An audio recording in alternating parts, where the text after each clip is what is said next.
regular town council meeting of March 26, 2024 to order. We will start with the pledge of allegiance and one of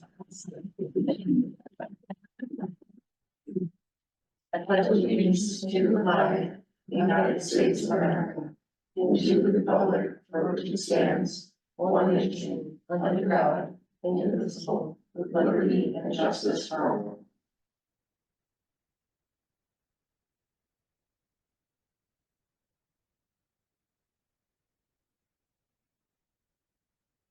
Thank you.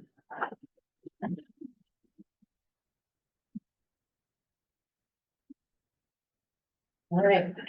We will move on to proclamations and presentations, and tonight we have two proclamations, which I believe are a repeat from previous years. The first is the Developmental Disabilities Awareness Month. I'll read that.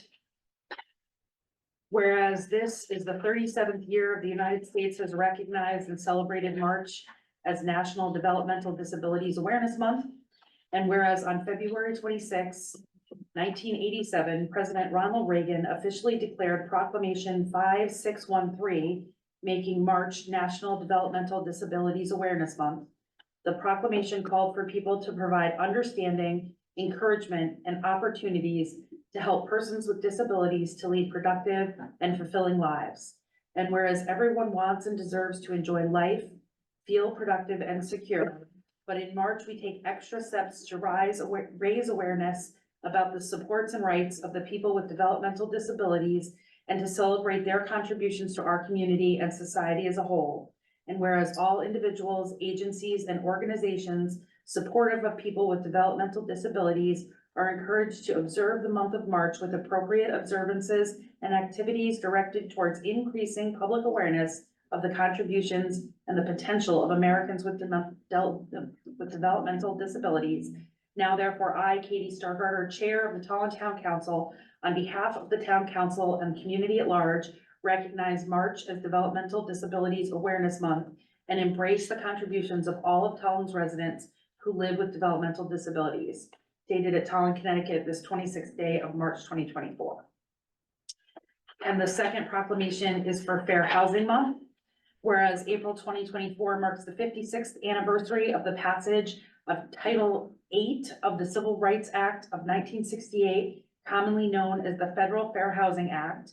And whereas fair housing is the legal right of every American and is important in ensuring all Americans a free choice of housing location limited only by one's means and or desires.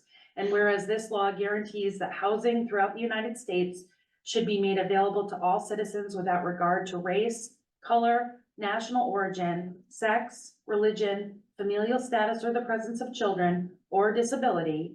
And whereas this law guarantees that housing throughout the state of Connecticut should be made available to all citizens without regard to race, color, national origin, ancestry, sex, religion, familial status, or the presence of children, disability, marital status, sexual orientation, age, except minors, lawful sources of income, veteran status, or gender identity or expression.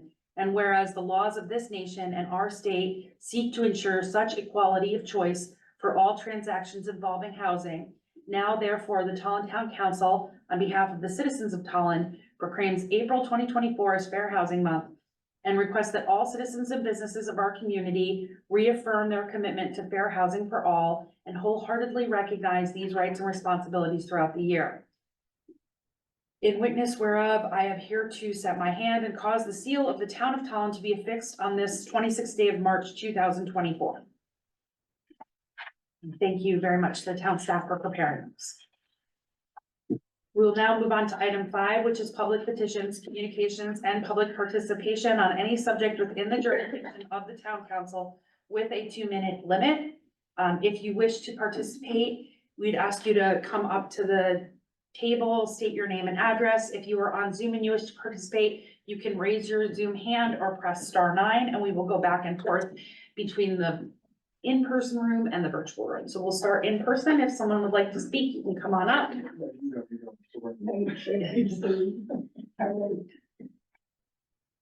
Greetings, Town Council, Town Manager, and of course, Public Works. I know you guys well. I am Susan Luce of 42 Charter Road. Here on your new agenda item 8.1, improving charter roads altogether. Everyone sees when it rains, everyone cringes. It's not going to be a sunny day.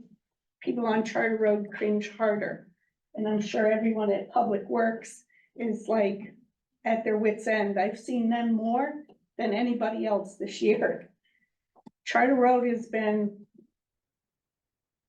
continues to get worse and worse when it comes to the water.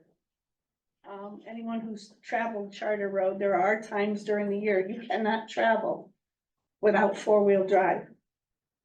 My car purchases are based on four-wheel drive. I can't have friends or neighbors over the bad periods because I can't make it up Charter Road because they have lower vehicles, a Prius or a car like that. It can become a safety issue moving forward if safety vehicles can't make it up Charter Road. I hope that you consider improving Charter Road. I continue to look at the 5-year plan to see for improvements on Charter Road, and I still have not seen Charter Road come up over the years. I'm probably one of the longest residents on that street, so I have a lot of history there. So I appreciate you looking at this and trying to do some type of improvements or drainage on the street. Thank you very much. Thank you. Is there anyone on Zoom who would like to participate? You can raise your Zoom hand or press *9. Not seeing anyone, we'll go back to the room. Is there someone else who'd like to participate? John Lappin, 168 Mountain Spring Road. Hello, Town Council. I finally followed through on one of my promises, and I'm now the owner of 2 single-family residential properties, much to my chagrin. I had stated previously that I will not raise a family while living with the contaminated water at 168 Mountain Spring, and I'm sticking by that. Now the question remains, when will I be able to sell? There has been some recent good news from Mike Wilkinson with the prospect of a meeting between Langen, the town, and the well driller on Thursday this week at my property, but I have yet to obtain any other information. Is this just a meeting to get quotes from another well driller, or are we actually detailing plans on what to do with this work? Now that Langen has a detailed plan in place. Also, Mike alluded to the fact that the town insurance company has finally approved the current plan, and this has allowed this to move forward. I'm annoyed that I'm continually subjected to the insurance company and their speed or of action or their lack thereof in regard to this concern. My concern is the insurance company's action only impacts me and no one else.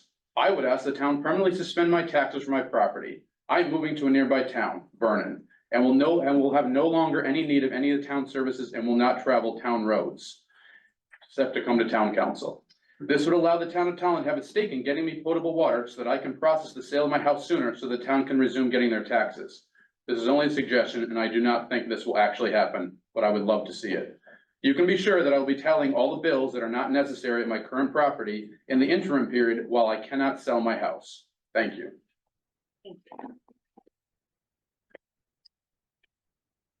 So on Zoom, I see Jody Coleman has her hand raised. We should let her unmute so she could speak.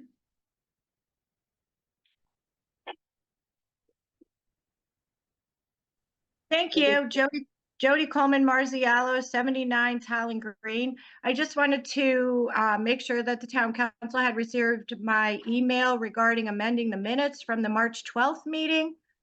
In particular, I put which page, and it was at the very end of the meeting when I made a statement regarding moving events that are held on the Tolland Green, Town Green, to other areas, such as moving the farmers market to a school such as Ellington and Coventry does, so that they can provide this beautiful ability to shop locally indoors during colder months, and also about the Historic District Commission interest in an email they received about a volunteer who was interested in joining the commission. That was back on February 27th, and I see you're not appointing anybody, and I'm requesting that this person could be appointed as soon as possible so that we could have a full board. And I also asked about, in the past, chairs of commissions were notified about volunteers interested in being on a commission, and we were given a little bit of information about them and what they have to offer as an asset to the commission. And this is not being done anymore. It had been done for over 15 consecutive years. And I was just curious why they're not doing that anymore. So thank you for your opportunity, and I will let you have the ability to reply to my email. Thank you. Thank you. Is there anyone else in the room who would like to speak? Anyone else on Zoom who wishes to participate?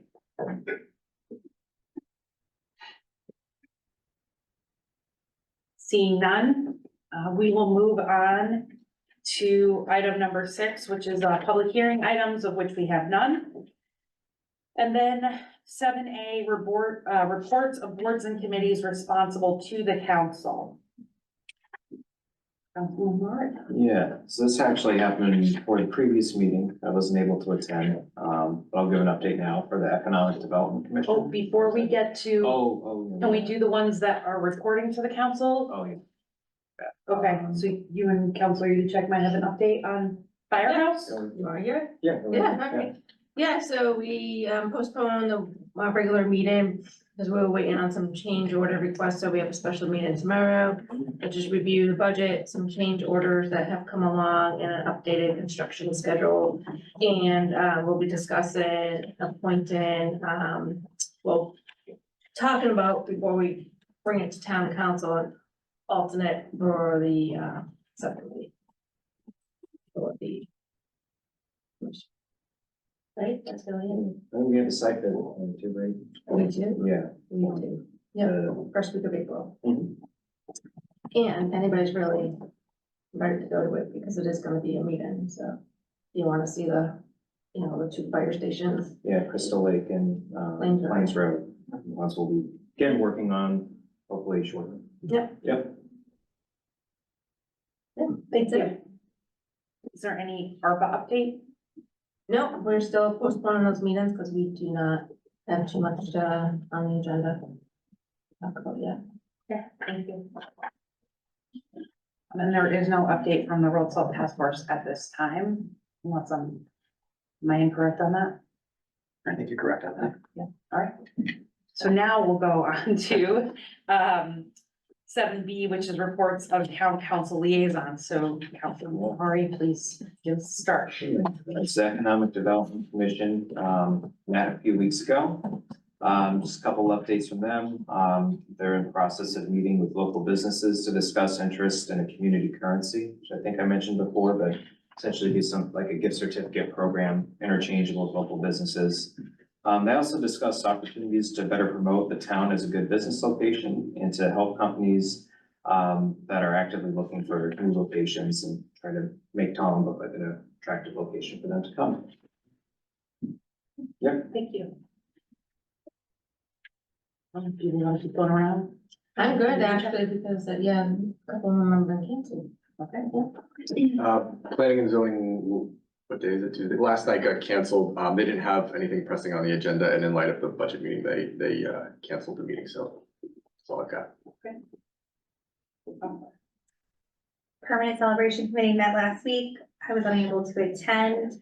I'm supposed to get minutes, but I just checked. I don't have any minutes, so I'll give an update next time. Wait a minute. Questions? On watch? Okay. The Historic District Commission met last Wednesday at the same time as our first budget meeting. I did watch the video and I reviewed the minutes. The certificate of appropriateness for the UCC church has come back. A new application has come before the commission. And they tabled that, waiting for a legal opinion. And they heard a new application from the home that's right next to St. Matthew's. They did approve that certificate of appropriateness for solar panels on that property with changes to the plan and conditions. And I believe that, the property owners have filed a notice that that's a hardship or a significant change, or there's, so that's being dealt with on a staff level at this point. Is that correct? Is that gonna be addressed? Yes, it's being dealt with the staff level, but I sense there'll be some civil action, possibly down the road, tied with it. So, again, it's more of the quagmire of, Okay, solar and the issues on the green. sure. And I know that that same property, the denied COA from the previous meeting has been appealed. Yes, yes. Again, it's become an issue. And if you watch the meeting, you can see there's arbitrary decisions and arbitrary enforcement. That's unfortunate. So we'll look to address it. And I do wanna, to give a special thanks to Jim Paquin, who was on that meeting on Wednesday night and, was able to help with keeping, the committee informed of some of the, protocols that they need to follow. So I think Jim did a very good job in, what was a difficult meeting. And so please pass along our thanks to I'll him. do that. He received a lot of emails about the meeting over the weekend as well. A lot of complaints. And he's forwarded correspondence about same to my office, and we'll get those to council if I already have them. Thank you. Yeah, these meetings continue to be troubling. I'm also attending CROG meetings, it feels like there's a CROG meeting every week. So, they're talking a lot about legislative action right now. And there are a lot of bills that, have been to public hearing and are being considered by committees right now, or, maybe going past by committees right now. CROG is doing a really great job of monitoring all of them and giving input to, the legislature on, these bills. And sometimes CROG is in an interesting situation as they represent a crazy amount of towns, including like Hartford and Tolland, which are two towns who have very different needs. So I think they're doing an admirable job on, making sure that all of our voices are heard in the legislature. So they, continue to listen to their meetings and, follow along. That's my opinion. The next item on our agenda is new business. And 8.1 is a discussion of a petition received from Charter Road residents petitioning the town of Tolland to upgrade Charter Road to pavement. Okay, thank you, Chair. Attached to your package is a charter received. And I'll read it directly. Received on February 12, 2024 to the Tolland Planning and Zoning. All three homeowners residing on the unpaved portion of Charter Road are hereby petitioning the town of Tolland to upgrade the Charter Road to pavement. Here tonight, I have Director Lappin to talk about what that would entail, and certainly open to any questions council would have with it. That this petition amounts to legally a request of council. We thought it was appropriate to bring it to the agenda so that it could be heard, that the town was aware that the request came forward. With that, I leave it to any questions that you have. Thank you. I think if maybe Director Lappin might have a summary of what would be involved. So, okay, let me jump in and throw some questions at him then, if that's all right with you.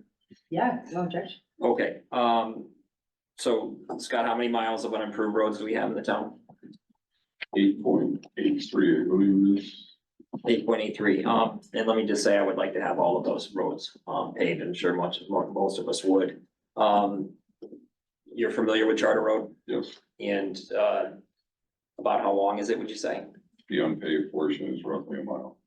And in your estimation to properly drain and pave that road, what do you think it would cost the town approximately? It, without having an engineer look at it, based on discussions with neighboring town who just had a gravel road engineered to be brought up to somewhat to their specs. Their road was half half a mile, and they're at about 1.3 million. So that would put us at 2.5 million, but they did not include any taking of any property. They were just gonna pave just the way it was. They weren't gonna widen it. If you're gonna pave this and make it a town road, it's gotta meet town specs, drainage, curbing. You have a marsh out there that we certainly don't want to add any salt to the marsh. So we have to try to contain that with curbing and putting it into basins. The basins then lead to where to discharge it. That's gonna be on private property. So there's gonna be taking of property. I would estimate this to be at least $3.5 million. I did speak with one resident who lives in Ellington, but he owns property right next to the cemetery. And he said the traffic, his concern is the traffic speeds on that road now. Never mind once it's paved. All right, thanks. I can tell you, Chair, that has not been in the capital plan and not in the budget at this time, but for your consideration in the future. Thank you. I can also say that we will gladly watch for any grants or opportunities to get that road paved. And I would add that DPW just got a grader to deal with not just the savings aspect of grading the roads, but also the availability and timeliness of getting the roads graded better and more often in the future. Thank you. Did you have a question, Councilor Murray? Yeah, I do. Please, ask your question. Yeah. So let me just kind of ask Scott directly. So with this new grader, do you feel like the condition of that road, we might be able to make it more passable or a larger percentage of the time? I know resident had mentioned that there are times a year when it floods, when it gets washed out or whatever, and it's not usable. Yeah, it's no different than the other 7.8 miles of gravel roads that we have. We have Johnson Road, which washes out terribly. We're out there an awful lot.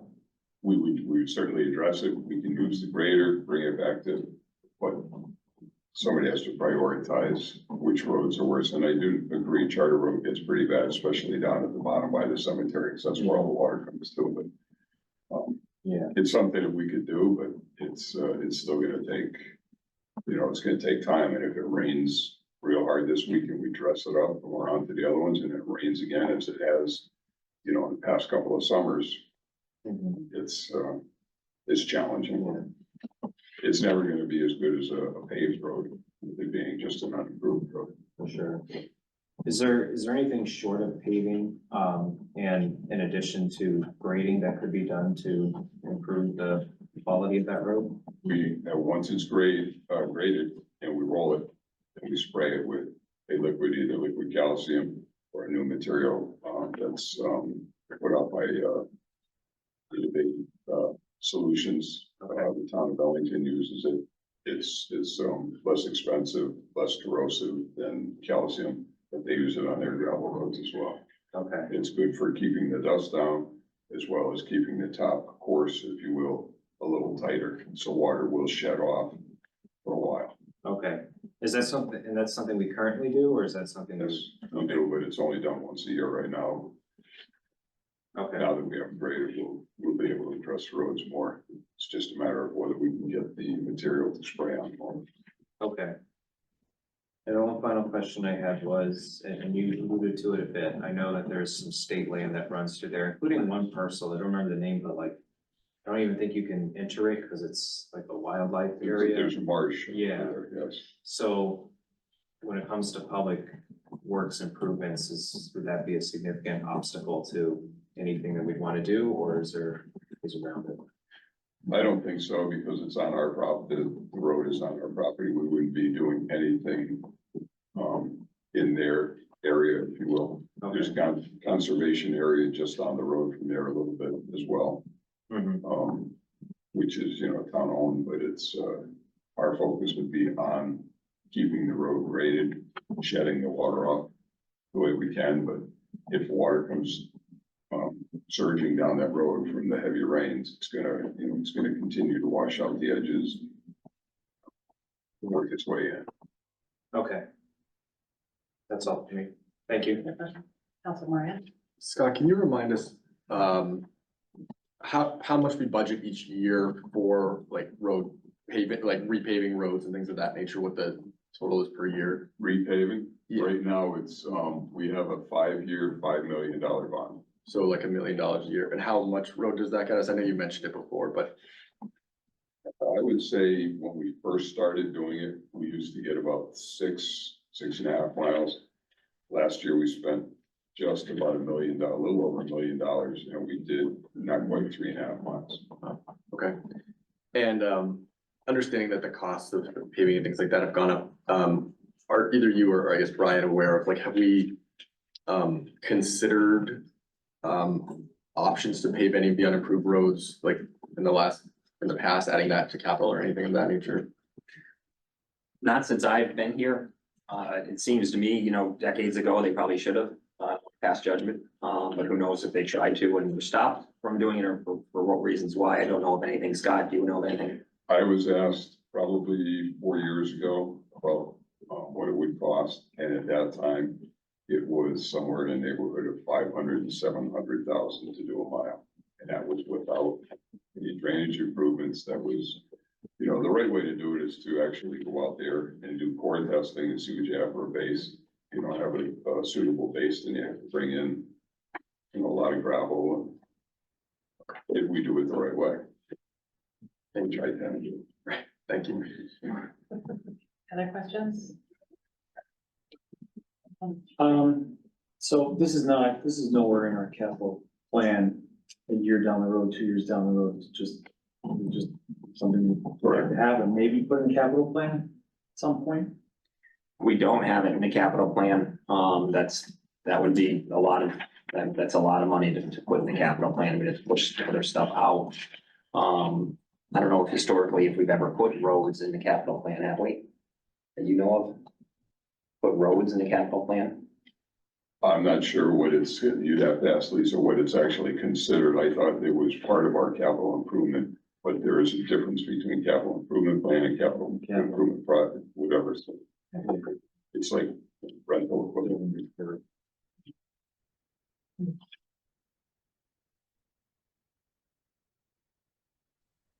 Sorry, I couldn't unmute, sorry. Right now, the only thing included in the capital plan would be the annual road bond money that we use for improving the roads based on the consultant plan. It is common to do things like that. That would be certainly something that could be part of a capital plan. However, again, that's a big hit to the budget, as well as it would have to be funded with debt, so there would be some significant interest costs associated with it. There were sections of that, so drainage obviously sounds like a problem. There's sections of the road that you can just improve the drainage. And then where there's well-known sections that continually water drain away, can those be maybe paved that section, or, there's like reclaimed pavement that you can walk and buy, they can put down to help stabilize some of these roads? And some of that be done? Yeah, the issue is if you've been on Babcock out towards Plains, there's a couple of catch basins there. We're constantly cleaning them because it's a gravel road and the rain comes in and washes the silt and everything into those basins. So not only would you fill the basins, you're gonna fill the pipes. As far as doing any paving to try to, with millings like you were talking about, it's still gonna create an impervious surface. The water's gonna shut off. If it doesn't have a place to go, it's gonna create more scouring of the banks. So is there any way to control the shutting off of the water so it does shut off, and just to stop some of that? Just by the grading of the road, if you establish a crown, it will keep the water from sitting in the middle. It'll bring it to the edges, but with the amount of water that comes down Charter, there's a significant amount of flow. if we, start, discharging onto private property, you know, we can have an issue there.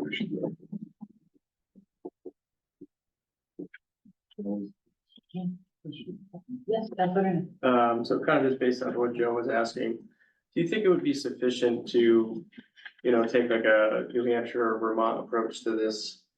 You know, cutting away some topography that might be obstructing the sides of the road, adding a swale or a French drain on the sides for those heavy water areas where the water would come off the crown part of the road, and maybe adding large diameter river rock on the sides where the ravines are, because I know that that's another problem, folks getting caught in the ravine if it is washing out. Do you think that would be more prudent of an approach than? It's possible, but the issue is, up in New Hampshire, I'm familiar with New Hampshire, they do what they call ditching, they go along the edges. It's a dangerous situation. If you've got a crown in the road during the winter time, I've seen many vehicles off in those ditches because of the, you know, how slippery it is.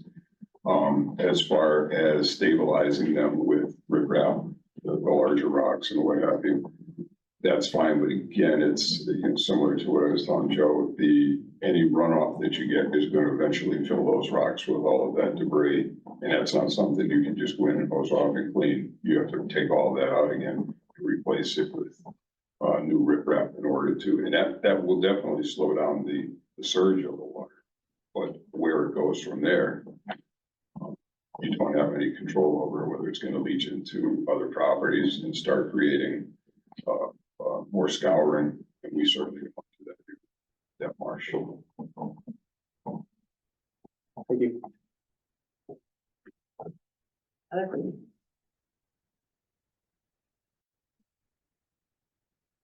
Are there just 3 residents that live on I believe so. the, All 3 signed the petition, yeah. on the unpaved part?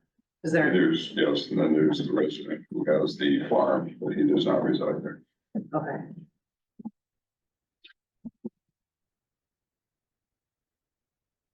Yeah, sounds like grant pursuit would be really helpful here. Yeah, down the road, a referendum. But we have a lot of referendums on deck here. I don't recommend doing that in the next year or 2, but down the road, it's certainly for consideration. Sure, if it goes on the capital plan, we're probably would need to put it out for referendum. Yeah, I see what you're saying, yeah. Okay, but if we were able to find, like,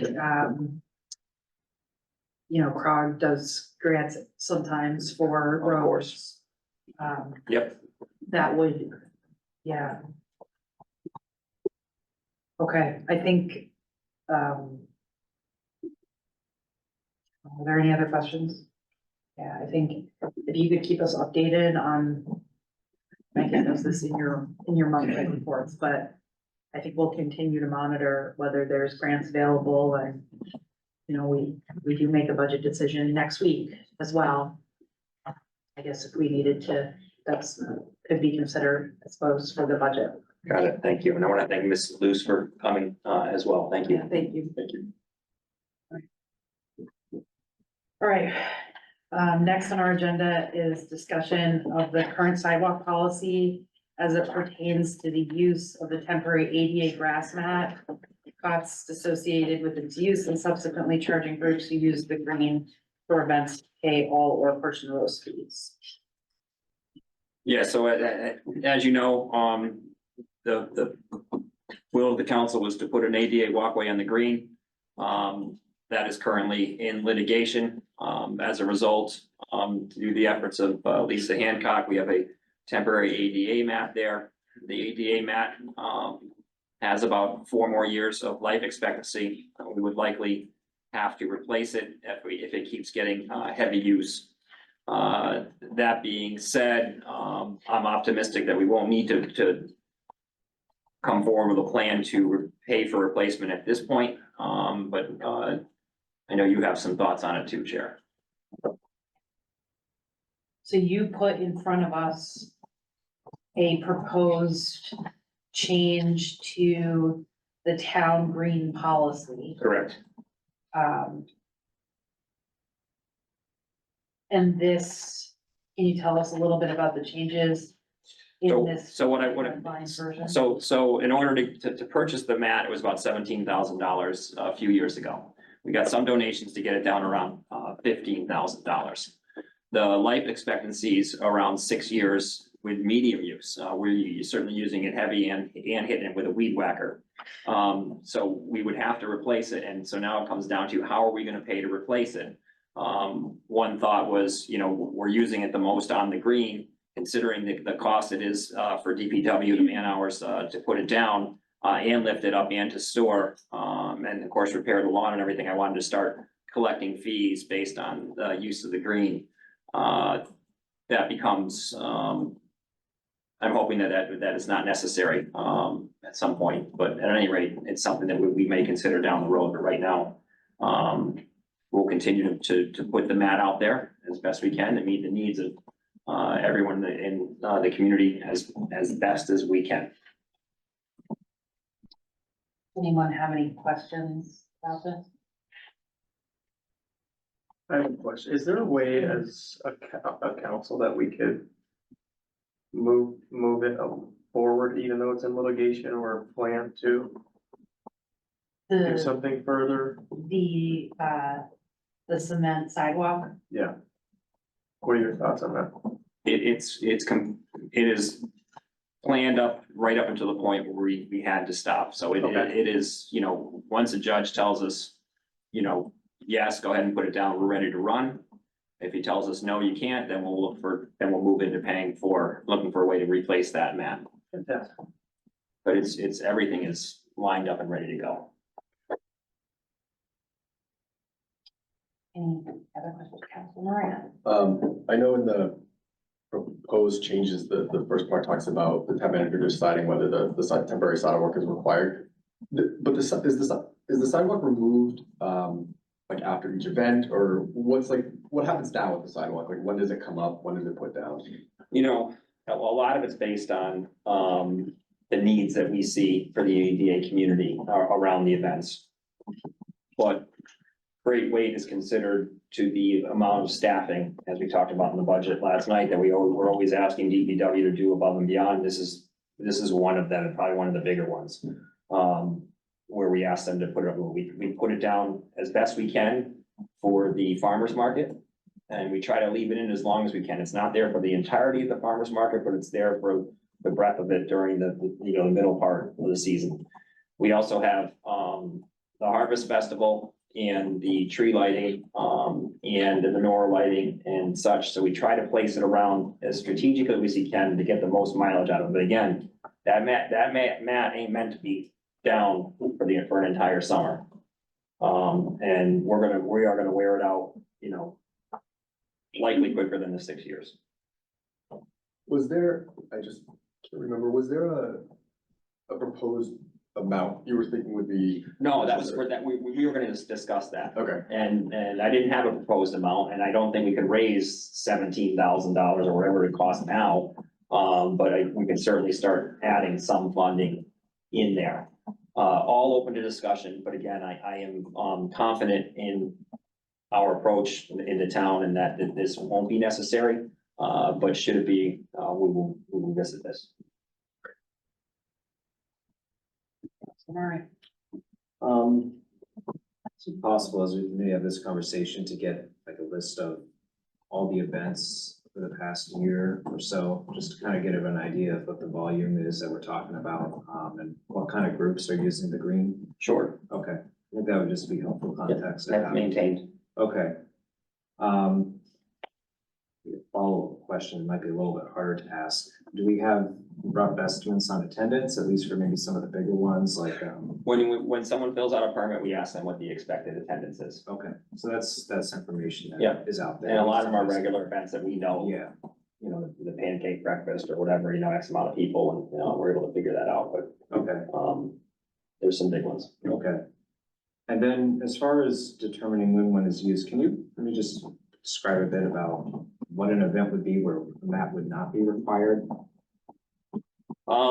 It comes down to availability of staffing.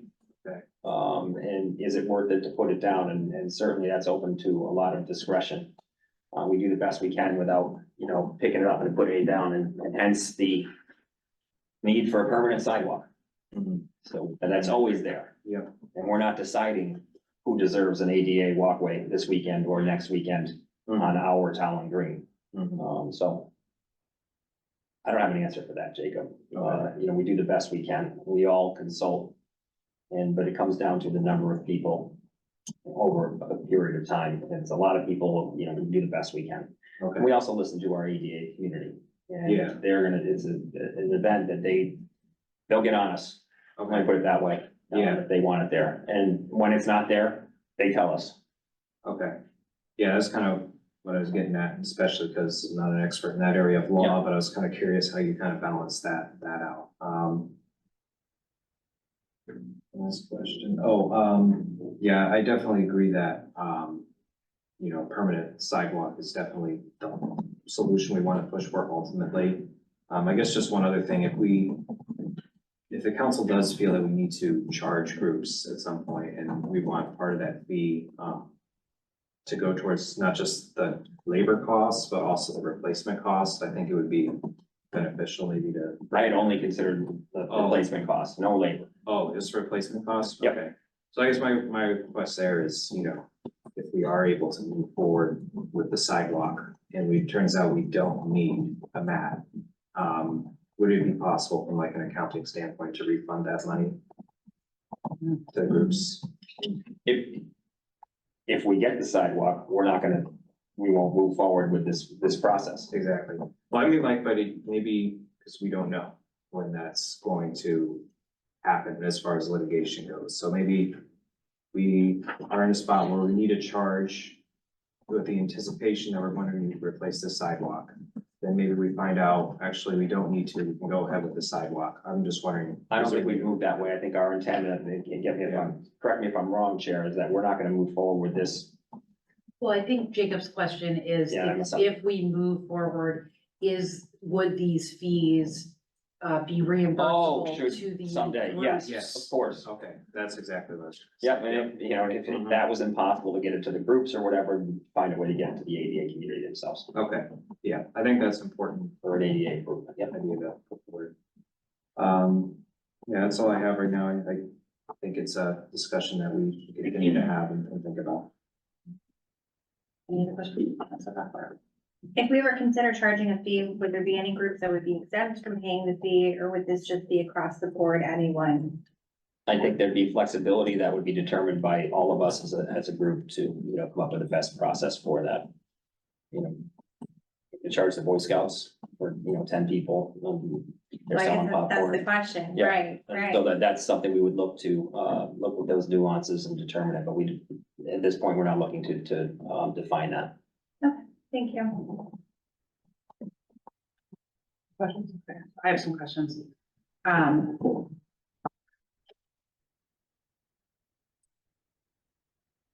This past year, the town put the mat out and took it up and put it, picked it up, put it down a few times, right? For different, More than once. more than, once, yes. Would it be possible while we are, for the next year, for example, while we're waiting for an update on this permanent sidewalk solution, that the town plans for the sidewalk, the grass mat to be out for the season and it to get moved as time resources would allow, in hopes to keep the mat as usable as possible to meet the best needs we can for the green use this summer. Yes, we would do that. And,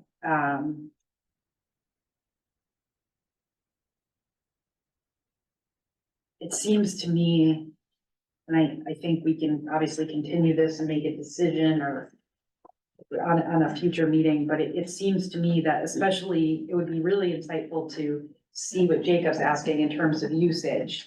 But, perhaps in hopes of a solution, to come in this year, this calendar year, we could come up with a temporary approach for this summer. And hope that we don't have to do it again the next summer. I appreciate the proactivity because I do agree with you that mat is not going to make it through a 7-year or 6-year life. I certainly was on the green a number of times this summer when the grass mat was very effective, right? And then there were other times where I'd been in the same spot for a long time, and unfortunately, the efficacy changes. It becomes less effective as a tool for ADA accessibility as grass grows up through it, right? Correct. And I understand and I really appreciate that you were able to sort of outline what it takes to put the mat down and to take it up. And we're talking about 4 staff members, 2 full days, if I'm correct. Yep. Yeah, that's a lot of time, especially yesterday, we heard from Director Lappin about his need for an additional staff that isn't in the town manager's budget. Like we understand, I think we hear very clearly that this is one of those extras that we ask of our public works department. But we are working towards a permanent solution. We have a plan for a permanent solution that unfortunately is on hold right now due to the legal matter. So perhaps coming up with a temporary solution for the next year is a good step forward. Concur, as far as solution, as far as laying it down, you're not talking about payment, correct? No, I don't, no, just laying it down. Yes. And maybe moving it when you can, so that it's as effective as it possibly can be. And yes, again, it puts us in an awful position to just try and decide Sure, when does the ADA community deserve access yeah, to the green? It's horrible. yeah, But we do the best we can with it. yeah, Keep in mind that Jacob had asked during the process of going through the sidewalks. In about my 1 year and 1 month mark here, or 2 month mark here, we had 82 events right. on the green.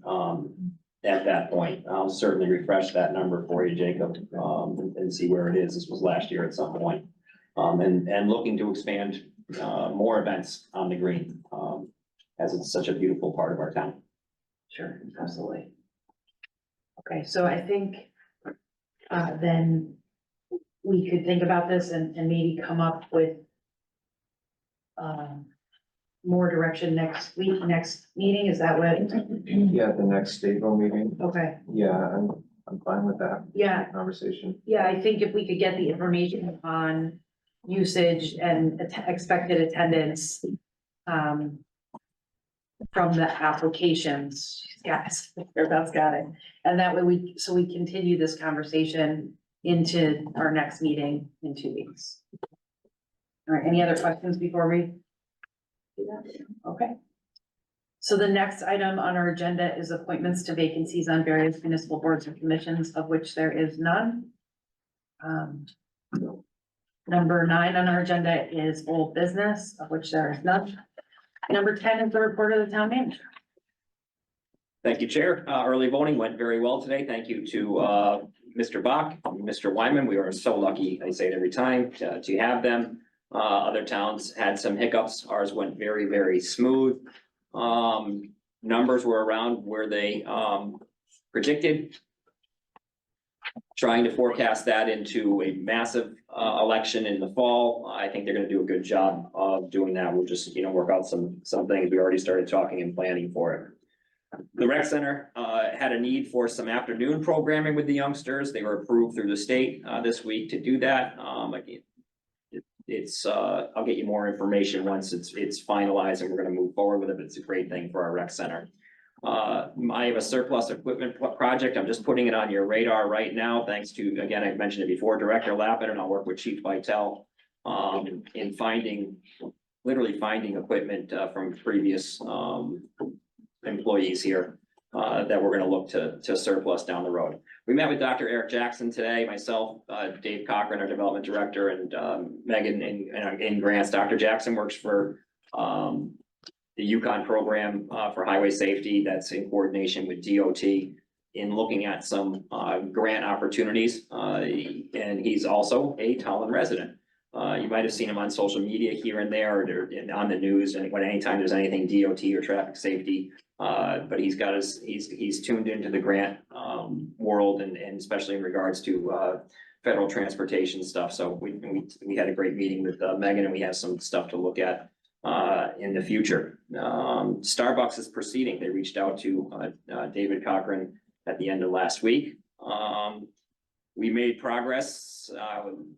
Looks like we're gonna have something positive to report on in regards to the grant application for the Barbara Pettijohn Media Center at the library that I hope to do, and that basically that's tantamount to she did a lot of programming down in the library and making that available, much like the Huddle here makes our meetings available, but in a much better way down there to make their programming available. And should we need it for our stuff, certainly we do that. We look for some cooperation with some of our library groups as well to make that go forward, but Megan did a good job there. This week I have some Crandall's, we have a Crandall's prep meeting, and that's for the summer, and that's with Director Lappin, some of his staff. And we're gonna look to build on some improvements again, above and beyond stuff that I ask of DPW. Build on some improvements that I am steadfast in getting that dock back in the water that used to always be there. We might need John's, one of his underwater specialists to go down and take a look-see around, but either way, I want that, I would like to, and then I hear it from everyone, the dock is gone, the diving board's gone, I want to at least get that dock back in there. We are looking at getting a fountain, which is really an aerator, improving the water quality. And getting rid of a lot of the sludge and slime. And again, we have a tool now to cut down some of the grass that grows up through the water, especially in the swimming area. So again, I'm looking to make that Crandall's a real focal point for our town. There was an incident at, while I'm talking about the rec center down there, our daycare program, there was an incident down there in regards to a woman at the neighboring, at the housing right next door, where she came over. She was arrested on, I believe, 16 counts of BOP and risk, or breach of peace and risk of injury to a minor. Lots of counts basically for each kid or each person that was there, and arrested by the state police. I thank them for their quick attention to the matter, and then the state's attorney for his attention as well, and then the quick turnaround and arrest. We have made a lot of security improvements based on that. I don't like to discuss those publicly. We do have a meeting with the access folks in regards to their policy. This is not a resident, it's a daughter of a resident. That meeting, I believe, is mañana, tomorrow. Yes.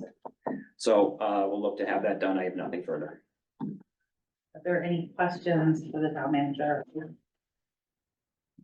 I think you mentioned, I'm sorry, but dispensary, is that still on track for opening in April? Yes. I did not mention it, but I haven't gotten an update either. You all will be receiving an invite to the grand opening. They reached out for your emails. Thank you. Any other questions? Thank you very much. The next item on our agenda is adoption of minutes. We have our March 12th, 2024 regular meeting minutes before us. Is there a motion? So moved. You're moving to approve the minutes? Yeah. Okay, thank you. Sorry, just checking. Is there a second? Second. So motion made by Counselor Buckler, second by Counselor Moran. Is there any discussion? Yeah, I do. Lisa, just on the March 12th one, under, there is, what was it, communication petitions from council persons. It mentions, says Mr. Jacek noted, Mr. Unit, Mr. Schaefer input, but I also did mention Jen Buckler. I went back and watched the video twice.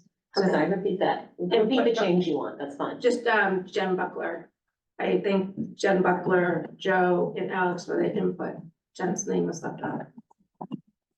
Regarding what? Under, I can read the whole sentence if you That would want. be great, thank you. Yeah, so Ms. Check noted that she appreciated the input of Mr. Noonan and Mr. Shea. It should also say, Jennifer Buckler. Okay. Yeah, This is under communications and petitions from Yeah. council persons. number 14 on there. Lisa, thank you for taking it. Awesome. Any other? So all in favor of the, oh, you know what, are you comfortable amending your motion to approve as amended? Yes. And are you comfortable? Okay. So, all in favor of approving the minutes as amended? Aye. Anyone opposed? Abstains? That is you. Abstain. Oh, Just- Jacob's abstaining. Thank you. Yep. All right, so that brings us to correspondence to council. Counselor Yudichak? All right, we got them all here, so here we go. So email disappointed with the majority regarding the budget, 25 opposed to the budget requests from the manager, 6 concerns with the Tolland Historic District, support of the use of funds for the Board of Education, concern about the opt-ad and patch article, 3 support the Board of budget, an email from a writer regarding the Connecticut Renaissance, how you say it? Renaissance Fair is, I guess, seeking for a permanent location, and this writer thought Tolland would be a suitable place. Concerns of behavior regarding budget, hardships during economy. A writer asked for town council individual emails, which I did respond to that writer. ARPA funds were meant for insurance line only. Email regarding concern on Birch Grove audit report. I think I already mentioned historic district. Yes. Yeah, all right, thank you. One concern about hybrid being from 321. A request to have minutes amended to residents for public participation. An email regarding Charter Road improvements. I think that's what I got. Thank you very much for keeping on top of that. There has been a lot of communication, a lot of course. Next is the chairperson's report. I've spent a lot of time with you fine people, and we have more to come. Next week on Monday, there is the FOI training, which all boards and commissions have been invited to, and that's in person, right? It is, Here in this room. right here, Okay, and that's at 6:30 on Monday night. correct. On Tuesday night, April 2nd, we have our budget public hearing, 7 o'clock, and that is a hybrid meeting in here and on Zoom. On Thursday night, April 4th, the town council will vote on the town council's budget. And so we have next week to look forward to with more time together. So that's just lovely. It's a great bonding experience, and I'm sure we'll have some great productive conversations. My next chair hour is on. Oh, where'd it go? There we go, April 11th, because next Thursday is the budget vote, so I pushed chair hour out one more week. We are working on getting a leadership meeting between Board of Ed and town council leaders together. We haven't nailed down that date yet. It's been, there's been a lot of meetings going back and forth and finding them. I think that's it for me. Oh, no. Yes, that is it for me. Sorry. Next, communications and petitions from council persons. Anybody have some more? Yeah, a couple. One, I just want to say, thank you to the council for sending me a nice card when my grandmother passed. I don't think I ever got a chance to thank you, so I wanted to say thank you for that, and then Brian signed it as well. Additionally, just a question for Chris and Joe, and I guess Brian as well. I know one of the boards on the liaison to the WPCA is short of quorum right now. And I know there was an effort with the Board of Assessment Appeals to get a quorum for some of the discussions they had. Just wanted to bring that up and maybe see if we can try to see who we can find, because they do have like an extra budget to vote on and things Okay. like that, so it's important to have a forum. Is there like a particular timeline, like, cause like with BOA, they had to meet in March. Yeah. I'm just curious if there's a push we should try to meet. So they meet quarterly, their next meeting's in April. Okay. So great by then, but, you know. I'll talk to Director Lappin, he sits on it, I'll find out, and if we need to do a big sales push on selling somebody and jumping on that, I will. Yeah, no, I think it's important, so thanks Thanks. for looking into that. Thanks for bringing Yeah. that to our attention.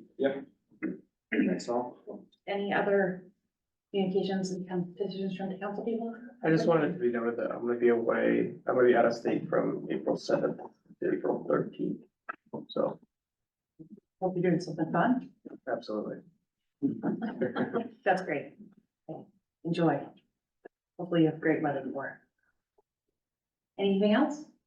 Yeah, thank you. I was just following up, I had sent an email last week regarding points of information. I never heard back. What's the procedure, if you can add that, or if there's another way, if the counselor wanted to respond to a resident that has come. I saw communication on it, Colleen, I'll check again, I thought Kathy had responded, and I didn't. Yeah, she did. I didn't get it. You didn't get it, I'll make sure you do get it, I thought you did for some reason, I'm sorry. Okay. All right, just wanna. Who responded to that? Kathy's our clerk, so when something like this comes up procedurally, she digs into Robert's rules and then shakes the tree with all her other clerks in the area and gets opinions, and, if need be, we reach out to Rick, it's the typical process. Just come up a couple times. I know the Board of Ed has the point of information, so I think if there's a way we can respond to residents that spend their time here, be a good thing to do. Anything else? Okay. We are on agenda item number 15, which is public participation on any subject within the jurisdiction of the town council with a 3-minute limit. If you're in the room, we ask you to come up to the table and give us your name and address. If you are on Zoom, you can raise your Zoom hand. We will go back and forth between in-person and virtual. So we'll start in person. If anyone would like to speak, now is your opportunity. Just a couple of quick ones. George, Fishing Game Road. I was wondering, one that was on the sidewalk. Do we have any idea how long it would take to put it in? Is it something could be done in the season? Is that the plan? It would be done quickly, the litigant. I'm sorry. That's right, Yeah, correct. thank you. This is your opportunity to speak with the council, but it's not a back and forth. Oh, okay. But you can ask questions and oftentimes we're able to get back. Can I ask you and then you can ask him and he can answer? It's not a back and forth, it's just public participation for you to speak. Oh, I don't quite understand how you participate if you can't get an answer. Oftentimes we're able to get back to you with it. Okay, on the, do we have any idea where the people live on Charter Road? Do they all live on one end or the other? Is it a dead end or any of that kind of stuff? In the olden days, my father worked on a town, we used to build roads in portions. If everybody's on one end, why wouldn't we build just a quarter? Do we need to build the whole mile? That would be one of my questions. I think it would save us a lot of money. Unless we are hoping to open up, that's what happened with New Road. We opened the whole thing up, there was a dead end road. And as you can see what happened in New Road, there's probably 100 houses up there between the developments and stuff. I don't know if that's what would happen here. But if not, is there a possibility of only opening a section of the road and keeping the budget much smaller? The whole thing. Okay, thank you. Thank you. Is there anyone online who would like to participate? You can raise your Zoom hand or press *9. Not seeing any. Oh, Jody, go ahead.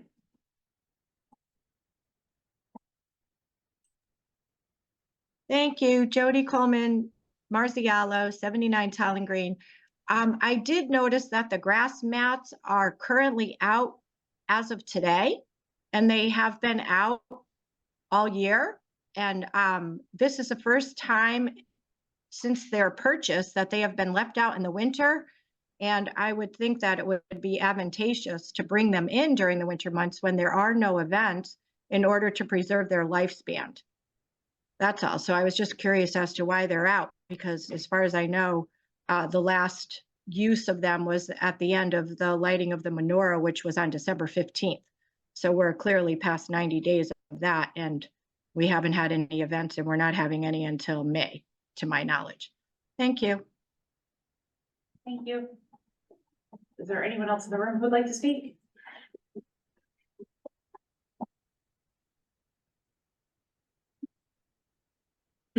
Sean Lappin, 168 Mountain Spring Road. Hello, Town Council.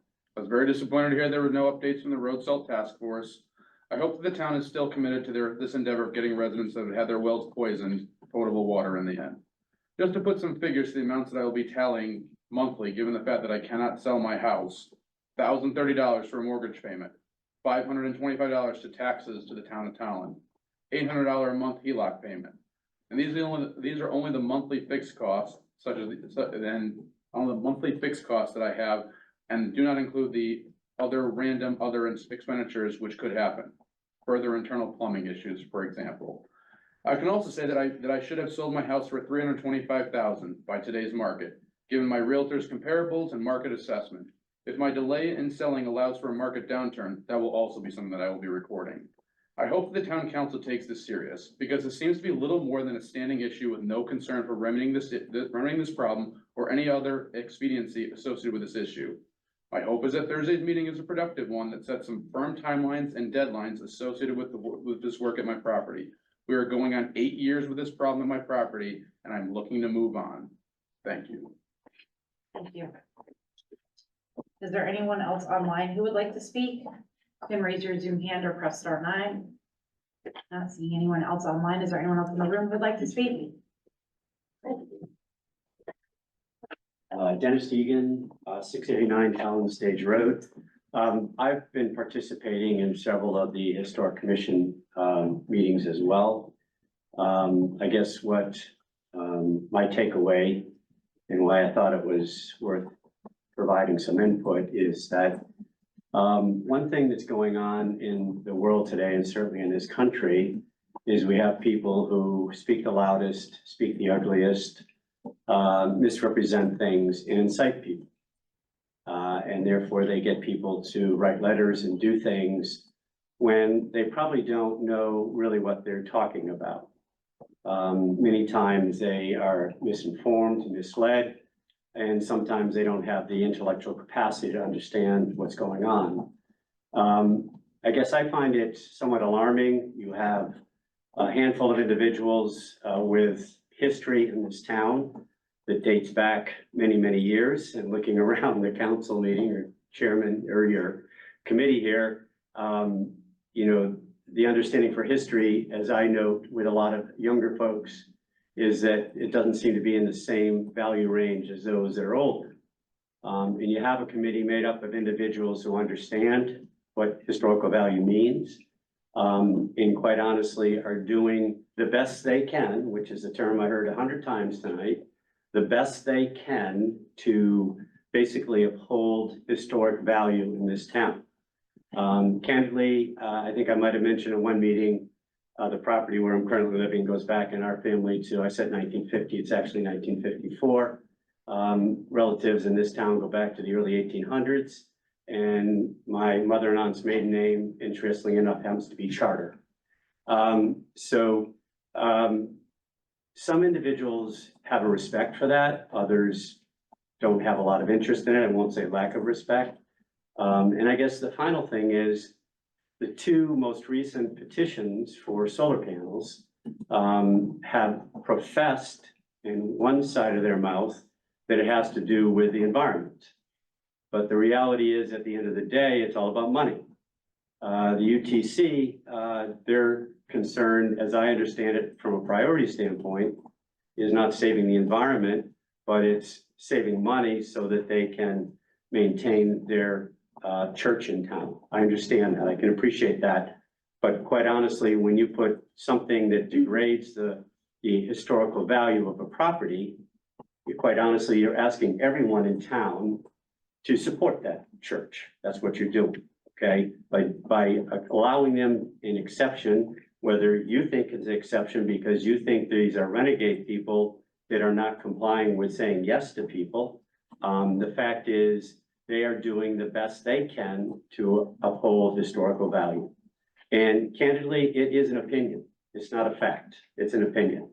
And we have people that respect that and want to honor that, and we have people who don't place the same value on it. So there's a lot going on, and quite honestly, I heard a comment that just sends me through the roof, quite honestly. When I hear someone say, it's a staffing issue, I'm going to take care of it, without any transparency as to what you're discussing, that is really, really alarming, quite honestly, okay? And Please, I understand the time here, okay? yes. But thank you folks are not transparent, and you got a lot of learning to do. Thank you. Is there anyone online who would like to speak? Kathleen Bach.